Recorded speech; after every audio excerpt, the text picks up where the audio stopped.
morning, everyone. You are invited to your favorite coffee hour with Dr. Yana, where we explore the topics of consciousness, spirituality, and the journey of the soul.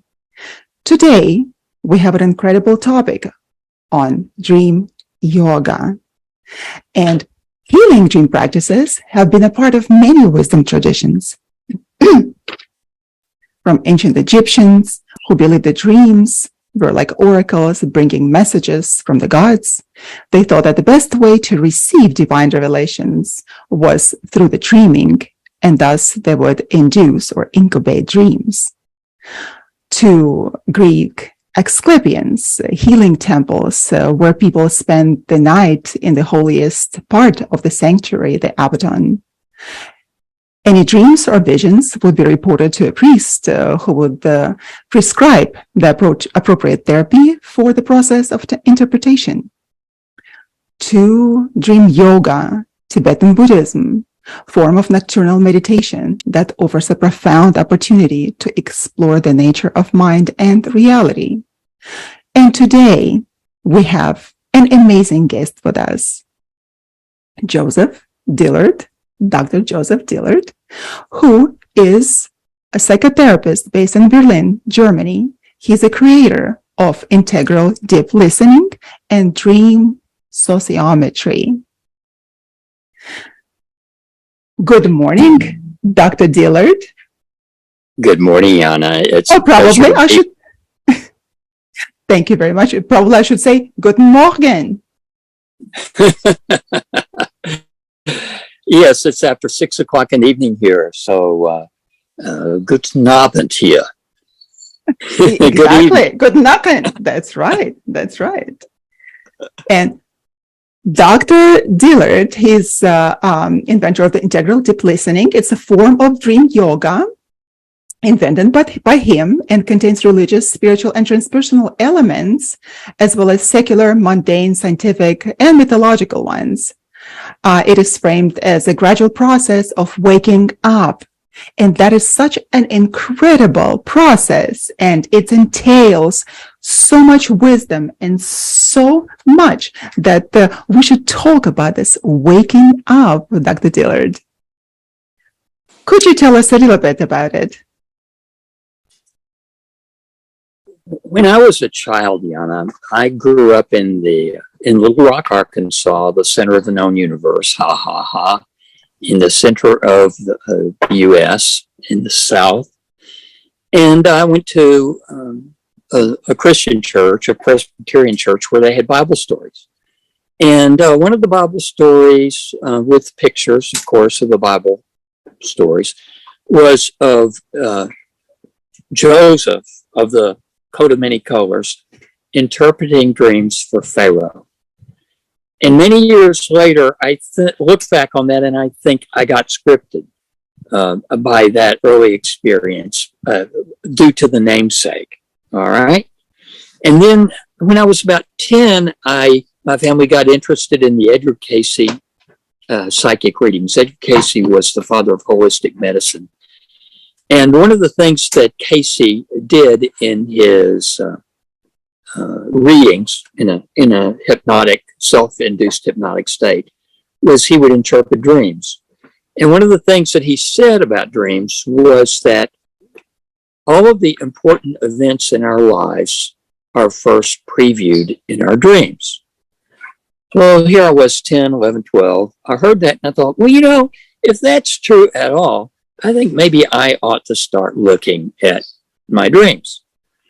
And then I had the good fortune of taking a trip with members of the people who are interested in the Edgar Cayce reading. Bill and Gladys McGarry, who are the medical doctors and founders of the American Association of Holistic Medicine, were on that trip.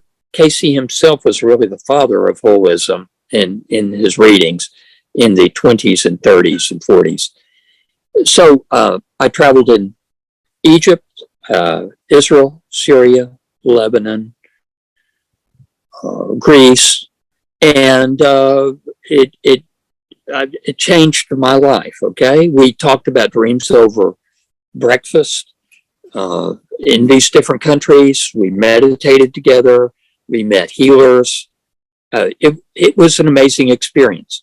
So that was my foundation. I started keeping a dream diary. I started reading Freud and Jung. And by the time I was 18, I was teaching dream seminars and also meditation seminars. I was deeply into holistic health. I studied philosophy, psychology, and comparative religion in university because I didn't know who I was. And I figured I needed to learn from the greatest minds in the world to figure out what life was about. And then when I was, about 28, 29, I had the good fortune in graduate school to learn about Dr. J.L. Marino's sociometry.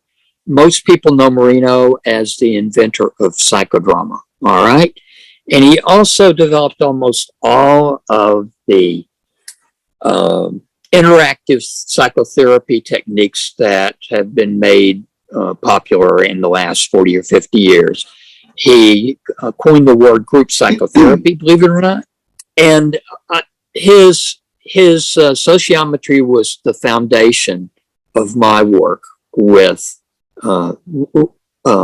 dreams. I should say that what happened is that by that point I was very frustrated with Freud and Jung and traditional dream work because I found myself feeling uncomfortable with being the interpreter, it felt disempowering to me to be giving other people my idea of what their own experience was. I believe that the healer is within and that people needed to be empowered by learning to listen to themselves. But I really didn't know how to do that. And Marino's sociometry gave me a tool for showing people how to begin using their dreams in order to wake up in 3 ways: to heal, balance, and transform their lives. Healing is, if we're stuck, if we're in pain, it's really difficult to stay in balance. And also transformations are unlikely to stick if we're in pain. So healing is a foundation. So the first 3 components of my work, Integral Deep Listening, have to do with healing. The first is identifying and transforming our life scripts so that we can stop living like Neo before he realized that he was in the Matrix. We can wake up out of our personal and socio-cultural life scripts in which we are living a waking dream and sleepwalking in life. So that's the first part. The second part of the healing is escaping the drama triangle in the 3 realms of relationships, thinking, and dreaming. And the reason why all 3 of these is important, transactional analysis developed the concept of the drama triangle and focuses on relationships.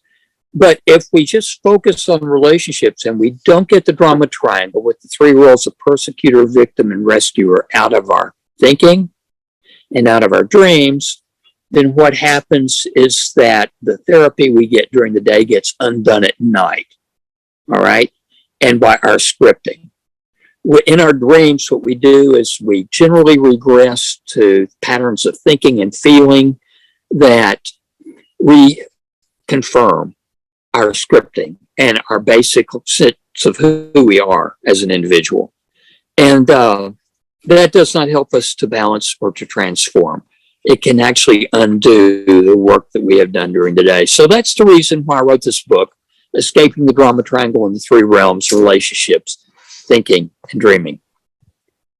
So what I understand, Dr. Dillard, it is possible to go into the dreams and change our reality to heal ourselves and get transformed.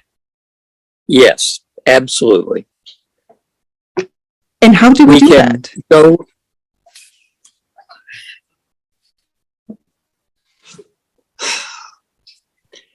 by learning how to interview dream elements. They could be monsters, they could be a kitchen sink, they could be mosquitoes, it could be a fire that's burning down a house, whatever it is, as well as personifications of our life issues, such as the fire of a headache, or the pit of our despair, to become the pit or become the fire or to become the monster and speak from its perspective reframes how we see the dream, reframes how we see ourselves, reframes how we look at the drama in our lives. It tends to diffuse the drama and show us alternative ways of living and dealing with other people, with ourselves that are out of drama.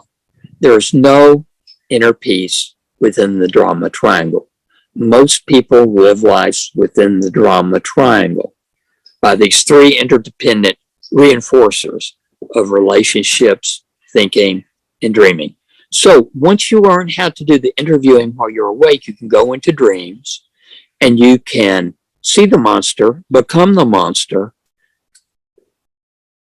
identify with its perspective, and the dream automatically transforms because you are respecting these other personas, these other emerging potentials, instead of simply reacting to them, or instead of simply dealing with what I call psychological geocentric colonialism, which means that we want to go in and change the dream according to what we think it ought to be.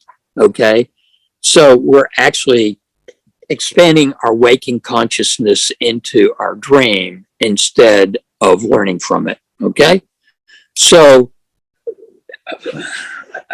I will shut up right there and see if that's clear or not. It is. Dr. Dillard, I have a question for you. To clarify it a little bit, I want to mention that for the majority of people, dreaming is not such an important process. We can get scared of dreams. We dismiss the importance of it completely. We don't even remember the dreams, or we just remember just bits and pieces of that. And using the dreams in order to transform our lives is a concept for many people that is very unattainable and requires a lot of hours, days, months, and years learning about it.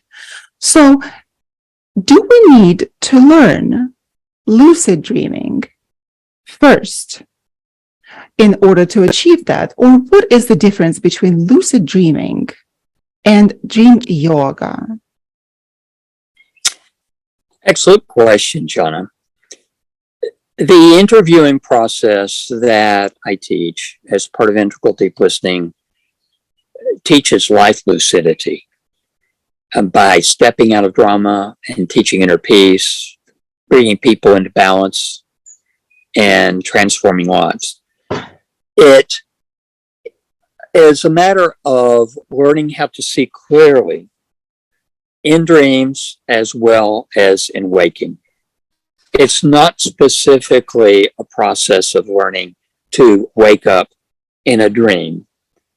It's more important, in my opinion, that we learn to wake up in whatever state we are in. To be a whole person, we integrate all three of these states: waking, dreaming, and deep sleep. That doesn't mean that we colonize dreaming and deep sleep by projecting our own waking identity into those and attempting to have them manifest our priorities or our idea of what healing, balance, and transformation is. Instead, it's about humility. It's about learning that every element that shows up in our dreams or in our waking life are teachers. And that what we need to do is to listen in a deep and integral way. Not with the superficial type of listening we usually do, in which we're trying to think about what we're going to say next, right, while the other person is talking, ha, ha, ha. But to True. actually suspend our own agenda and take the perspective of the other, which is a deep form of empathy, okay? So that's why this work is called integral deep listening. And dream lucidity is unnecessary. If it will come up, but it's not dream lucidity is not necessarily a sign of anything. In other words, you can be a lucid dreamer and be imbalanced, not be healed, integrated within yourself, and be totally unaware of what you need to do. I've worked with many lucid dreamers. So it's no magic cure-all, but learning how to wake up out of the self-induced scripted dream, which we all live in, is a form of lucidity that carries over into dreaming, and that's transformational. Does it actually mean that we have to go into the dream consciously with the expectation that we will be able to interact and to interview the participants of the dream? It happens naturally for people who enmesh themselves in learning the interviewing process. After a while, if you do it enough, you start doing it in your dreams. You're interviewing other characters.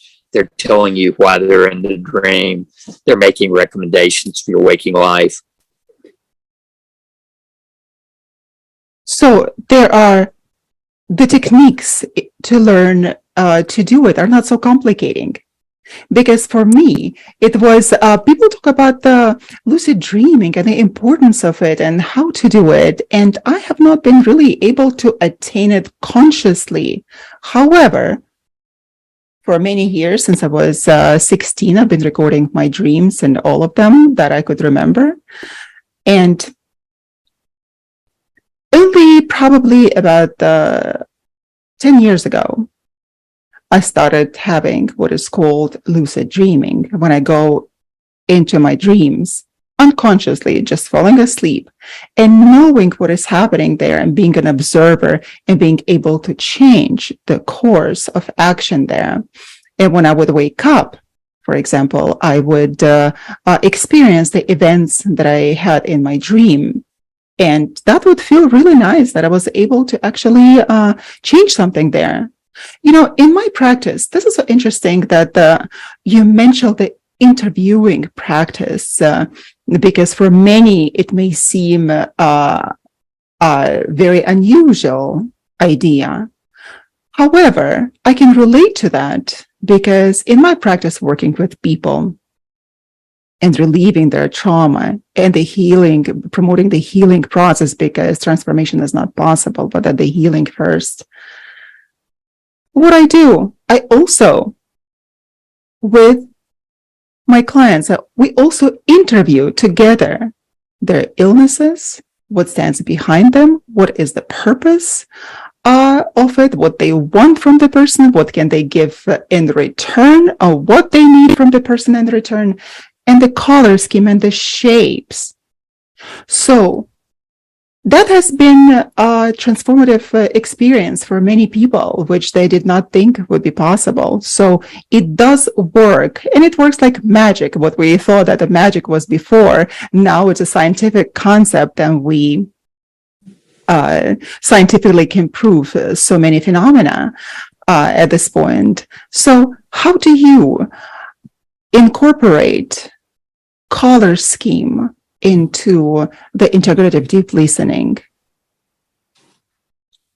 How do I incorporate what, Yana? The color scheme. I know that I've seen when I was reading your writings, I see that it has a lot to do with the metaphysical process and the color scheme, or unless I misunderstood it. Are you talking about the green? Associated with the chakras? Is that the color scheme you're talking about, or are you talking about the spiral dynamics integral? Spiral dynamics. Yes, this is what I'm talking about.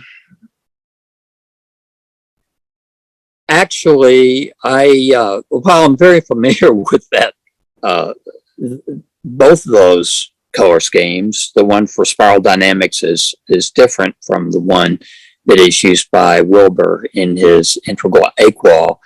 However, what it does is it's about levels of development, individual and collective development.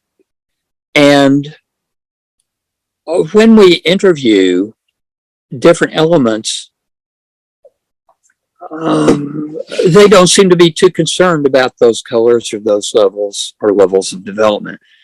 In other words, you can look at some character and say, oh, they're spitting a dream. Oh, it's got to be at a low level of development. So, you're interviewing a kid. The kid has a dream where he remembers seeing spit on a sidewalk and he's saying, ugh, that's disgusting. So you have this 6-year-old kid become the spit, and because kids are great at doing imaginative games, they have no problem at all taking the perspective of spit and answering this menu, this recipe of formulated questions that I've designed over 40 years to evoke concrete recommendations that are related to life issues that are important to the person. So let's say this kid has low self-esteem, he's doing bad in school, and he talks to the spit, and the spit says, well, I don't worry about anything because I'm just spit, and nobody thinks anything about me, but I'm just fine with who I am, and I don't really care what other people think about me. I'm okay.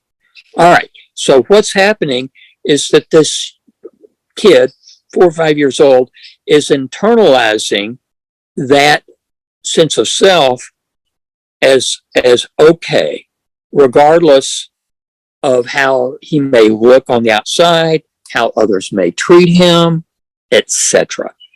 So it's not a magical process. It's not a mystical process. It's a very mundane process that every kid innately understands. So one can work with children, and often they work a lot better with this process than therapists, because instead of getting into the perspective of spit, a therapist wants to stand back and analyze whatever they're saying, okay? And so they tend to rigidify and overanalyze and overinterpret the process instead of just listening in a deep and integral way. Ha, ha, ha. True. Absolutely true. And I'm such a proponent of practical applications of theories because it is so easy to get lost in theories, but what's important is to be able to apply them in theory, on practice with people, and that's where the transformation takes place. Absolutely. So is there a process involved in it of perhaps the activation of pineal gland, or do you think people need to activate somehow the pineal gland in order to be able to go into this dream yoga and succeed in it? No, I think a person just has to be willing to suspend their assumptions, their own fears, that they'll say something that's inappropriate, their need to censor themselves, and to be a spontaneous kid, to allow themselves to risk sounding stupid, okay? Because you don't know what's going to come out of your mouth when you become a stegosaurus from a dream, okay? So a person has to be willing to suspend all of this. And so what it does is it's a practice of learning to free yourself up from all of these assumptions, expectations, all of the social programming, all of the cognitive biases and cognitive distortions. It happens pretty much automatically as a byproduct of doing this process, in my experience with clients. What's interesting about it, Dr. Dillard, is that it is not particularly a mystical process doing dream yoga. as you're No. describing it. That is very important to understand, because for a lot of people, it is unattainable, like I mentioned before. And people think that in order to have this mystical experience, and for people having dreams is a mystical experience, because not many people understand what is actually happening in their dreams. So they can be just some rumble and grumble and nothing important.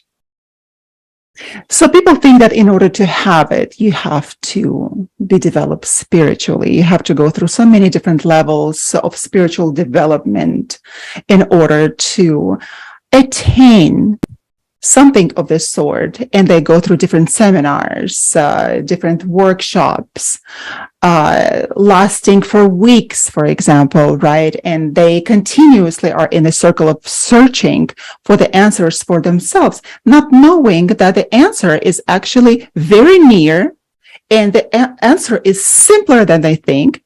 And all they have to do is just sit down with themselves, just to sit down with themselves without searching for the external answers, and understand and think for themselves, like, what can I do to help myself? Right? It's as if we had a dark hole in our backyard that was not attractive at all.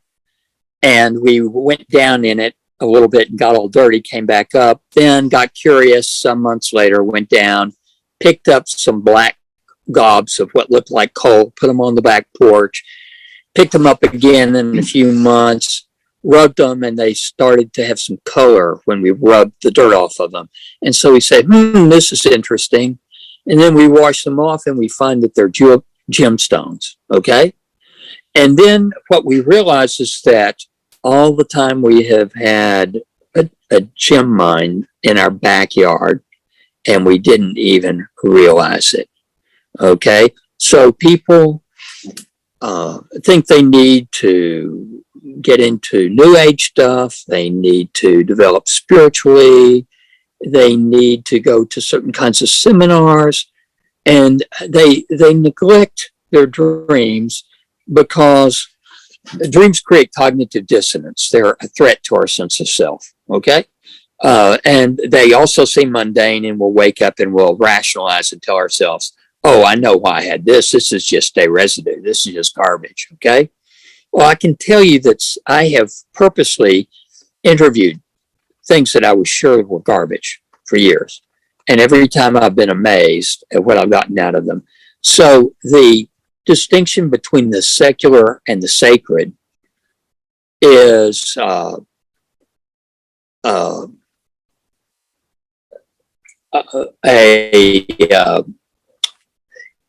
it leads us away from authenticity in our life, in my opinion. Okay, it leads us away from healing, from balance, and from transformation. When you can really pay attention to the secular, you find out that it's sacred, and that it can reframe where you're stuck and bring healing and balance and transformation in ways that make sense and that generally work when you trust them and you apply them in your daily life. So that's an important part of integral deep listening, is that once we understand our scripting, once we look at our drama triangle and want to get out of it, as we look at our cognitive distortions and biases and neutralize them, then what we can do is we can learn to set smart goals for ourselves, which are specific, measurable, attainable, relevant, and time-bound for 5 years, for 1 year, for 6 months, 1 month, and weekly goals. And then be accountable on those goals that are based on the feedback that we get from interviewing characters from our dreams, the personifications of our life issues, so that what we have is a self-directed transformational process of putting ourselves in touch with our own emerging potentials and getting in touch with our own unique life compass. So, Joseph, when your patients come to you, originally from the very beginning, what kind of complaints do they have? For example, before you start implementing the dream yoga with them? All right, all kinds. One that springs to my mind was somebody who had bad agoraphobia. Agoraphobia is the inability to leave one's home. You're afraid to go outside, okay? And so she was housebound. And she knew so much about agoraphobia that she had an agoraphobia newsletter, and that she wrote about all kinds of different treatments for agoraphobia in this newsletter. She was quite the expert on agoraphobia. Okay. So understandably, we started working with her dreams and interviewing characters out of them. And over a period of 6 weeks, her dreams started changing to where she was in group activities, like a basketball game, in her dreams, okay? Something she never would do in her waking life. And then not too long after that, I'd say within a couple of months, she was able to get out of her house and go wherever she wanted to, and she was over her agoraphobia. Now, I have a theory about why that worked. What happens is that with phobias of all kinds, there's a constriction of self, where you basically get scared of something or more and more things if it's agoraphobia, until you're kind of paralyzed. And what the interviewing of these different perspectives does is it expands your sense of self by incorporating different perspectives.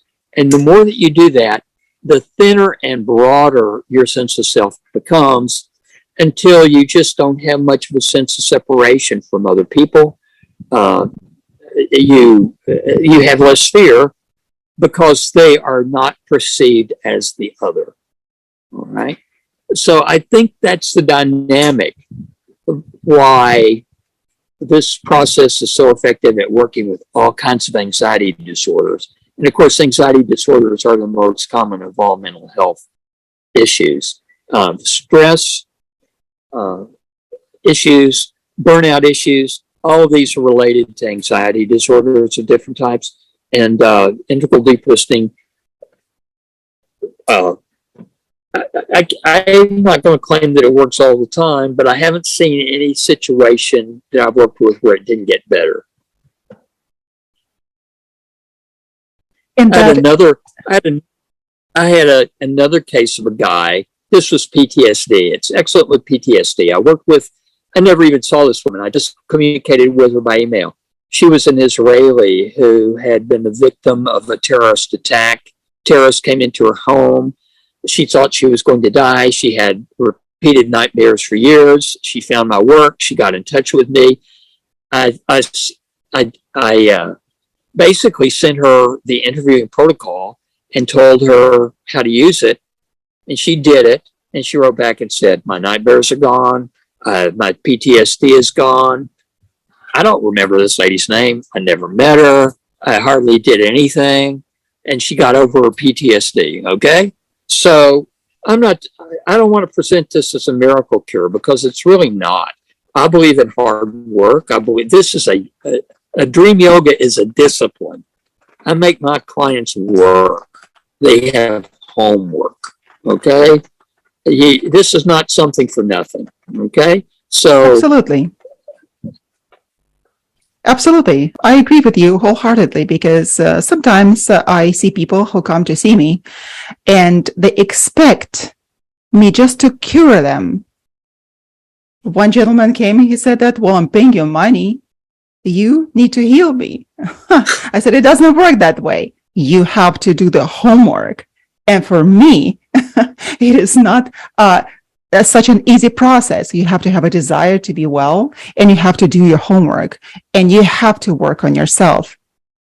So that the interviewing protocol works with people who are intentional in their healing, who want to do that, because without that desire and the willingness to work on themselves, nothing is possible. I will be. Yes. Let me just interject by saying everybody has life issues. We start off the interviews by asking for 3 life issues.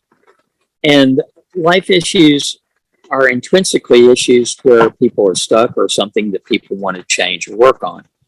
So even when you're working with a kid who's 4 or 5, they'll come up with life issues. All right. So the way you test the relevance of this process is by, does it address the life issues? Does it come up with interventions that, when applied, actually reduce the life issues that are important to this particular person or not? So it's extremely empirical and pragmatic in that way. It looks for results in terms of healing, balancing, and transforming the life issues that are important to the individual, regardless of how old they are or what kind of condition they are in. I will be asking for the interviewing protocol because just like that lady who asked you for that, for help, I also had traumatic experiences long time ago, went through war, and it was really bad. I can seem as a very put together person and who worked through all of the problems in their lives. But at the same time, there is this underlying issue that is revealed in nightmares. They are not so prominent now and not don't happen that often anymore, but I do have the nightmares once in a while, and I know the source of it. So I will be asking for that interviewing protocol, and hopefully to translate your books. Any of this information can be found on integraldeeplistening.com. Also, once a month, first Sunday of every month, starting next August, this coming August, at 6:00 p.m. on Sunday nights, each month I will be holding an integral salon in which I lead participants through an interview. Okay, either of a dream or a life issue, they get to choose. And so I'll be glad to, we can schedule another time, my dear, and I'd be glad to lead you through an interview, just the two of us. But for the listeners, what you can do is go to my Facebook page, Integral Deep Listening, and there will be a post in terms of the information on those free integral salons that I hold every month on the first Sunday of each month. And that for the European viewers, it's at 6 o'clock, and for the American viewers, California time, it is at 9 o'clock in the morning, like it is on Sunday. Yeah, on Sundays. Though. Okay, and I do have those time differences posted on the invite, so people to help people to figure out how to coordinate time, which can be an issue. Well, that has been an amazing information, and that already helped me, and I'm sure that is going to help many other people. And I've noticed that even people, when they don't comment, when they don't give you feedback on any of the podcasts, for example, they start a deep process. I've noticed that, and they would mention it to me. And of course, it is such a personal process that people don't want to talk about it at the very beginning. And I know that many people, when I ask them to give their reviews and testimonies for the work that we have done, they don't want to put their real name to it, because the process of healing is so personal, and people don't want to be portrayed as they're having some problems. And it is not an easy thing to reveal to everybody that you have problems, that you're working on something. So I'm sure this information is going to be so relevant and beneficial to many of the viewers. I certainly hope so. For those who are interested in diving in and learning more, do come to one of the integral salons that I'll be holding. And also, there is an online curricula, which is in 3 stages. There is a coaching track. If a person does that, they can do the practitioner track. And then if they complete that, they can do the teacher track, all right, which is more hardcore, all right. But it's only for people who are serious because you team up with somebody, you're accountable to a partner for goals that you set for yourself that are based on the work that you do. You read books, you give feedback, you interview other people. It's a dream yoga. Yogas are disciplines. It's a transpersonal discipline, okay, that incorporates those three aspects: healing, balance, and transformation. And when we think of yoga, we think of the physical exercises, physical poses, for example, that not many people do. And in order to demystify it a little bit, the work that you do is not necessarily is in the frame of Eastern traditions. Because a lot of the people may say, well, yoga, for example, is not for me. I'm from different religious traditions, spiritual traditions. This has nothing to do with the yoga word per se, the Eastern word yoga. It is actually the path to transformation, the path to healing. And it is not associated with the Eastern Buddhic traditions, for example, or Tibetan traditions. It has a lot of commonalities, just because with the Egyptians, with the Greek, with Tibetan traditions, but at the same time, we all come to it from different views, but at the same time, we call it different names. However, it's one and the same thing. Dreaming is universal. It doesn't belong to any tradition. Being sleepwalking in a waking dream is universal. It doesn't belong to any culture or any society or any tradition. The word yoga in the Hindu tradition basically means a transpersonal discipline. So there are many yogas within the Hindu tradition. There's Karma Marga, which is the discipline of using your life work in order to transform. There is the Jnana Marga, which is using meditation or the cultivation of objectivity in order to transform. There's Bhakti Yoga, which is devotional practice, maybe worshiping Ganesh or Shiva, okay? So the whole idea is that there are many different forms of transpersonal discipline. And dream yoga is one of the discipline of learning how to wake up. And with integral deep listening, that's in every state, not just the dream state, and not just in the form of lucidity, but in the sense of moving out of false identification, of false sense of oneself, into a place where one is integrated. There's the healing and the balancing and the transformation that is validated by the feedback that one gets from your intrasocial perspectives, from the interior perspectives that know you better than you know yourself. So when they say that you are making progress, they're not brown nosing you. They're not, you can take that to the bank. It's just like when that little kid internalizes what spit is and gets in touch with a sense of internal confidence. That's an authentic shift and an authentic healing that's also transformational. It's not particularly overtly spiritual, but it's really, to me, so valuable, so precious, because it makes such a huge difference in the life of that child. And for that being not particularly spiritual process, but being a very practical process, brings a huge importance to it.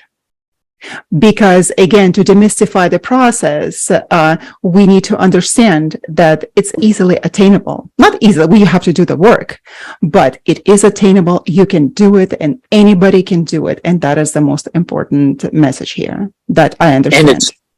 And it's fun.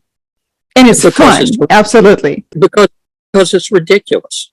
I mean, it's stupid talking to an octopus, and you don't know what's going to come up, and there's nothing that seems rational about it. But there's a difference between pre-rational, rational, and trans-rational. Part of integral deep listening is something called cosmic humor, and cosmic humor is foolish wisdom, stuff that looks ridiculous and ignorant, and essentially once you get into understanding it, you go, oh my gosh, what depth there is. It's sort of like the saying, if you see the Buddha in the road, kill him. All right, it's not a rational statement or a Zen koan. All right, but what happens is that when you actually dive beneath the surface, you do listening in an integral and a deep sort of way to it. What you find is that it's got a world of it's pregnant with value and transformation for you. So interesting that you mentioned the humor in it, because sometimes you have to use the humor. I remember that one of the people that came to me for help, he was this a businessman, and he had anxiety issues and he couldn't deal with them, even with the help of medication. So he came to me like, you have to help me. You have to help me. And he asked for the intervention using hypnosis, essentially. And I said, okay, let's do that. So, but the interesting thing is that I said, let's play a role game here, because for the people like that who don't even believe in any, who are not spiritual, who are not even religious, and they want their problems to be taken care of, what happens is that they come to you and they ask, fix my problem, because they don't know how to do it themselves. So as we were playing the role games and we sort of materialized and gave the shape to the anxiety, I said, we're going to play a game. I said, I'm going to draw it. Whatever I see, what your anxiety looks like, the shape, the color, and everything. And I'm going to put it face down on a piece of paper. And you're going to do the same thing. You are going to look at that, whether it's an animal, whether it's some sort of an object, what it does, what it looks like. And he did. He said, you're going to laugh. This is so stupid. He said that what we're doing right now, this is so stupid because I've never done it in my life. He said, but I did it. And it's an animal, but it's an animal that is not a particular animal that we're accustomed to. That animal has incorporated like 3 different animals into one. So he drew it out as much as to the best of his ability. And he was laughing at that process. He said, I cannot believe that I came here. I'm paying you money and we're playing this game for children. And when he showed it to me and I opened up my drawing and we compared them, it was one and the same drawing. It was one and the same creature personified. His anxiety was personified. And I said, well, this is the thing. You can just will it to leave you. He said, well, just like that? Just like that? So easy? Say, yeah, will to leave. And he's like, okay. And he said, leave me and never come back. The person was cured of anxiety. It was the most ridiculous thing for him because he didn't think that that is even possible. So when we talk about interviewing our dream personas, all the players in our dreams, that makes a perfect sense because not everything is discovered or researched in the scientific world. Not everything. And you have to go into that world, not particularly thinking that it's such a spiritual process because it was so mundane. You make a drawing, you personify it, you make a drawing, and you will it to live. Will it to leave. I have a everybody's like laughing, especially my kids, like live or leave. Sometimes you have to pronounce it the way that you pronounce it. So that is the thing. And it's a great possibility in the work that you do. And it doesn't seem so difficult to attain. And that is what is important here. So I thank you, Dr. Dillard, for your amazing work that you do, for the things that you have discovered, that you have invented, for the protocols that you have for people, for the pain that you alleviate, for the life, the new life and rebirth that you give to people, just like to that lady who had agoraphobia, who could not leave her place, and she was playing what, volleyball or basketball? That is incredible. So that we're put on this earth to alleviate the suffering of people. So for that, I salute you and I thank you for it. Thank you very much. And, you know, what you did with this guy with the picture and telling him that he can simply dispel his anxiety, it reminds me very much of shamanic practices that were where humans were for millennia. And it also reminds me of the Greek tradition of dealing with daemons, who are between the gods and humans, who are kind of intercessors. That entire tradition is extremely rich, and you run into these in this work. I have seen people sometimes get in touch. They do an interview, and they, on occasion, it doesn't happen real often, their whole countenance will be transformed by a particular character. Sometimes they'll have them acted out. They'll have them growl like an animal or claw at the wall or whatever. And that's really funny. But sometimes you can actually have a palpable feel in the room of a real energy shift when the person identifies completely with one of these emerging potentials. And it's really an amazing experience. It's very shamanic in that regard when that happens. It's very much evocative of what happened with the Oracle of Delphi and that entire tradition of Asclepian and Egyptian dream incubation. Well, I just wanted to mention that daemon that you have mentioned here is not actually the demons that we talk a lot about, the Western traditions, when we don't know what it actually is. And the daemon, like daimon, is can interpret it in so many different ways, and it's genius at the same time. It can be interpreted as our fate or the destiny. Yeah.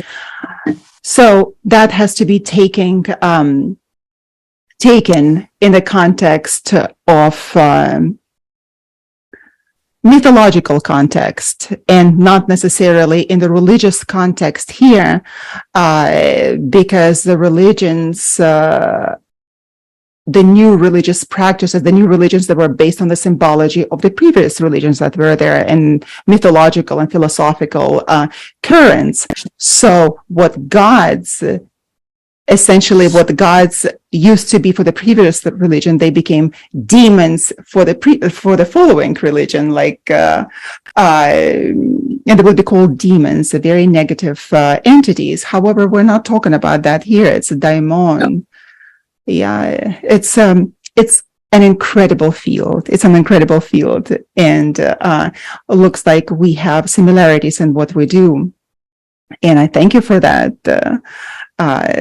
That helps many people, and that is such an unconventional way to approach the problem. And sometimes it is easy, sometimes it is not easy. It takes several sessions. Sometimes it is 6 months to work with people. Sometimes it is just one day and one session, just like it was with this gentleman, the businessman. Just one session, and things were gone, and his anxiety was gone, with which he was battling for many years. And he finally decided to use unconventional ways of dealing with it. So I encourage people to look into your research and actually to go to your website, integraldeeplistening.com, and get in touch with you, inquire, and get your books. In fact, you have published over 25 books. So thank you very much, Dr. Dillard. I appreciate you, And I celebrate you, and I'm thanking you for coming to my podcast and enlightening people about your research and the work that you do. I'm sure I'm going to dream about our conversation and about you tonight. Yeah. And yes. who knows, I end up doing an interview with you in a dream. So I apologize in advance if you find an intruder in your I will interview you. I will interview in my dreams. That is going to be the case, and that's it. Well, thank you very much for coming. And it has been your favorite coffee hour with Dr. Yana. And you know where to find our amazing Dr. Joseph Dillard through integraldeeplistening.com and on Facebook. Thank you very much. And until we see you again, bye-bye.